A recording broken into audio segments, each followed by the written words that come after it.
Hello, everyone, and welcome to the beginning of today's reading. Well, it's the reading we'll be doing for a while. A book by Robert Louis Stevenson. Robert Louis Stevenson, whatever. And it is Kidnapped. What? You thought it was going to be Treasure Island? Today's chapter, I set off upon my journey to the House of Shaws. Stevenson, could you have chosen a longer title for that chapter? Anyway, let's get started.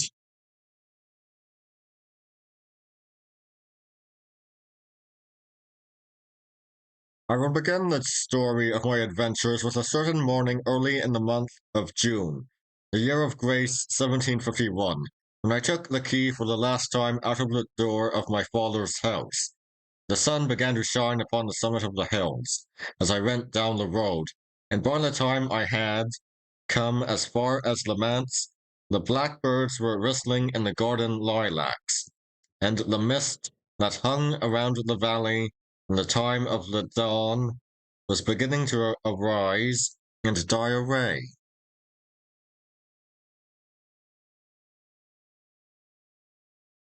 Mr. Campbell, the minister of Essendine, was waiting for me by the garden gate. Good man. He asked me if I had breakfasted, and hearing that I lacked for nothing, he took my hand in both of his and clapped it kindly under his arm.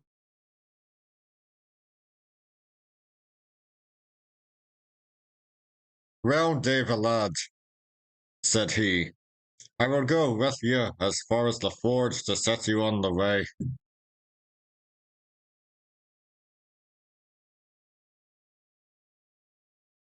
And we began to walk forward in silence.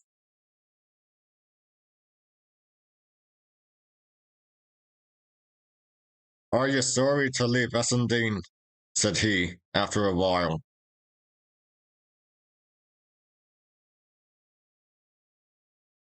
Why, sir, said I, if I knew where I was going or what was likely to become of me, I would tell you candidly. Essendine is a good place indeed, and I have been very happy there. But then, I have never been anywhere else. My father and mother, since they are both dead, I shall be no nearer to Essendine than in the kingdom of Hungary.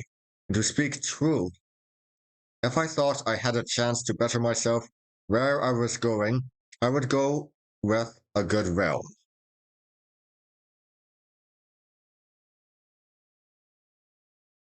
Ah, said Mr. Campbell. Very well, Davy. Then it behooves me to tell your fortune, or so far as I may. When your mother was gone and your father, the worldly Christian man, began to sicken for his end, he gave me in charge a certain letter, which he said was your inheritance. So soon, says he, as I am gone and the house is redd up and the gear disposed of, all which Davy hath been done, give my boy this letter into his hand and start him off into the house of Shaws, not far from Cramond. That is the place I came from, he said, and it's where it befits that my boy should return. He is a steady lad, your father said, and a canny goer, and I doubt not he will come safe and be well liked where he goes.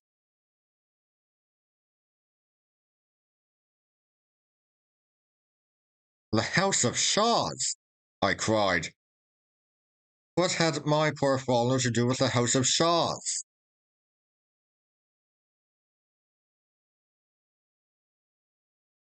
Nah, said Mr. Campbell. Who can tell that for a surety? But the name of that family, David boy, is the name you bear.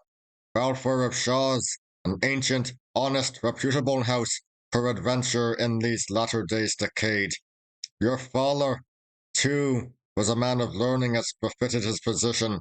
No man more plausibly conducted school, nor had he the manner or the speech of a common dominie. But as ye well yourself remember, I took a pleasure to have him to the manse to meet the gentry and those of my own house, Campbell of Kid Rennet, Campbell of Dunswire, Campbell of Minch, and others, all well-kenned gentlemen, had pleasured in his society.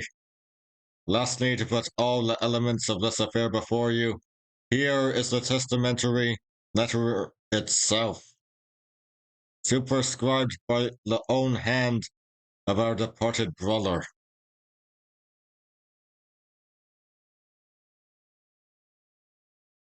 He gave me the letter, which was addressed in these words: To the hands of Ebenezer Balfour, Esquire of Shaw's, in his house of Shaw's. These will be delivered by my son David Balfour. My heart was beating hard at this great prospect, now suddenly opening before a lad of 17 years of age, the son of a poor country dominie in the forest of Ettrick.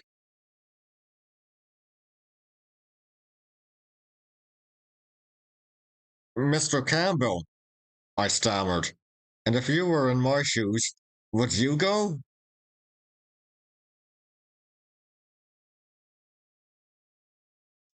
Of a surety, said the minister, that would I, and without pause. A pretty lad like you should get to Craband, which is near in by Edinburgh, in 2 days of walk. If the worst came to the worst, and your high relations, as I cannot but suppose them to be somewhat of your blood, should put you to the door, you can but walk the 2 days back again, and risp at the manse door. But would rather hope that ye shall be well received, as your poor father forecast for you, and for anything that I can come to be a great man in time. And here, David laddie, he resumed, it lies near upon my conscience to improve this parting, and sets you on the right guard against the dangers of the world.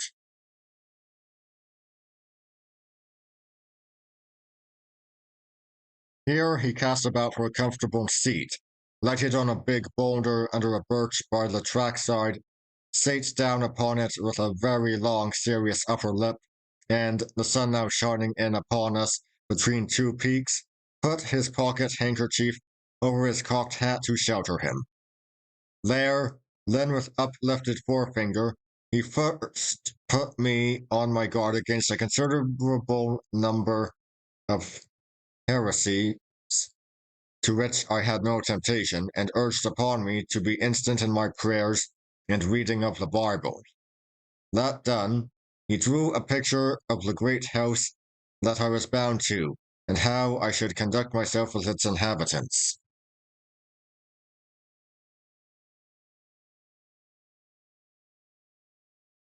Be supple, Davy, in things immaterial, said he. Bear ye listen, mind, that though gentle born ye have had a country rearing, dinna shame us, Davy, dinna shame us, in yon great muckle house, with all these domestics upper and under, show yourself as nice, as circumspect, as quick at the conception, and as slow of speech as any. As for the laird, remember he's the laird. I say no more. Honour to whom honour. It's a pleasure to obey a laird, or should be to the young.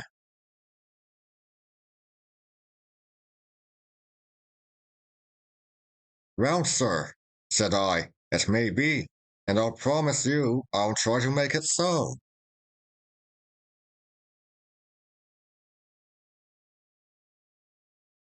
Well, very well said, replied Mr. Campbell heartily.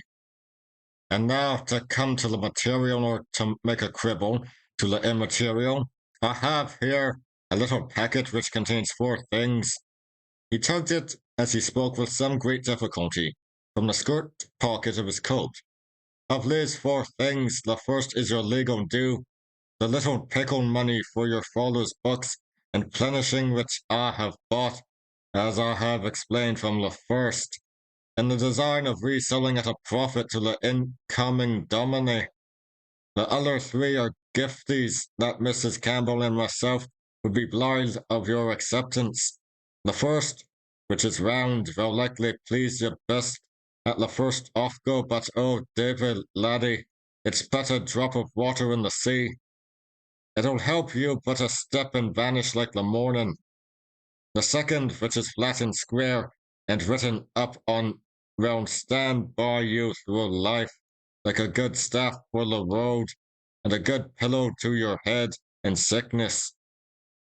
And as for the last, which is cubicle, that don't see you, it's my prayerful wish into a better land.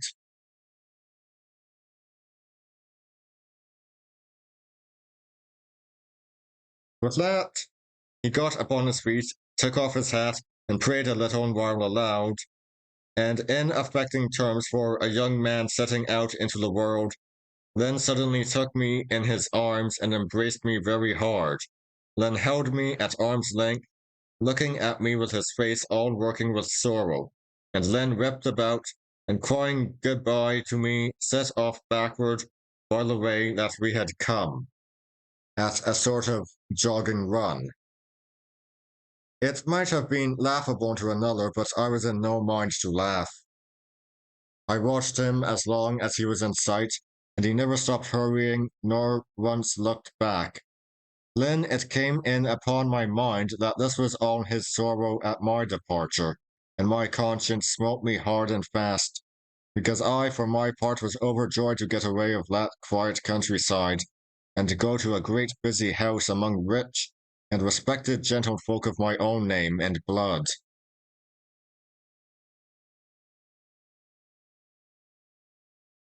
Davy, Davy, I thought, was ever seen such black ingratitude? Can you forget old favours and old friends at the mere whistle of a name? Fie, fie, think shame!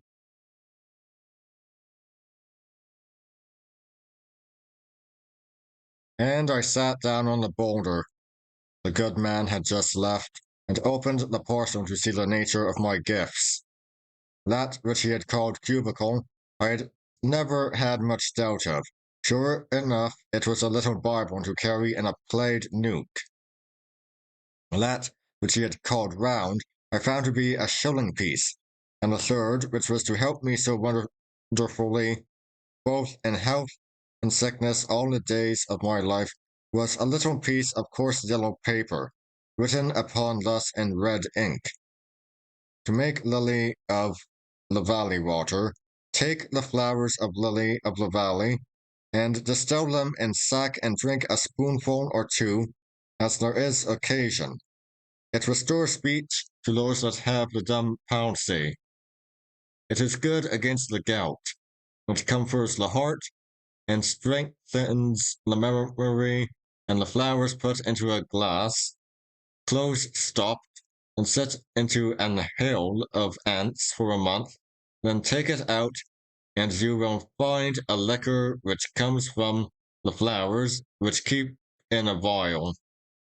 It is good, ill or well, and whether man or woman.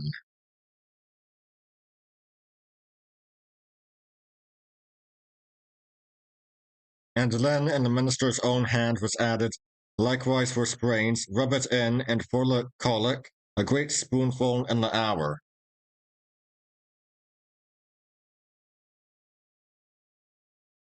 To be sure, I laughed over this, but it was rather tremulous laughter, and I was glad to get my bundle on my staff's end and set out over the ford and up the hill upon the farther side, till just as I came on the green drove road, running wide through the heather, I took my last look of Kirk Essendine, the trees about the manse, and the big ruins in the kirkyard where my father and my mother lay. And that would be all for today. I'll see you all next time. See ya!